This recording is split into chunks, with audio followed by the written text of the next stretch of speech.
মাগরিবের মুহূর্তে সময়টুকু আলহামদুলিল্লাহ এত সৌন্দর্য। সবাইকে শুভ সন্ধ্যা। আস্তে আস্তে দিনগুলি ডুবে যাচ্ছে, রাত্রের আগমন বেড়ে যাচ্ছে, দিনের আলো তো চলে যাচ্ছে, আস্তে আস্তে রাত্রের আলো চলে আসছে। তাই সবাইকে শুভ সন্ধ্যা। এই অবস্থা দেখেন, একটা সৌন্দর্য, একটা মসজিদ। আল্লাহু আকবার, সবাই আমিন বলবেন না?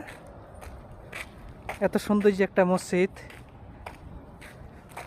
এখন নামাজ পড়ে এই মসজিদটা বেশি না, প্রায় 10-12 জন লোক হয় মাগরিবের ওয়াক্তে। এত বড় মসজিদ, প্রায় এখানে 300 লোক একসাথে নামাজ পড়তে পারবে। সেখানে 10-15 জন নামাজ পড়ে।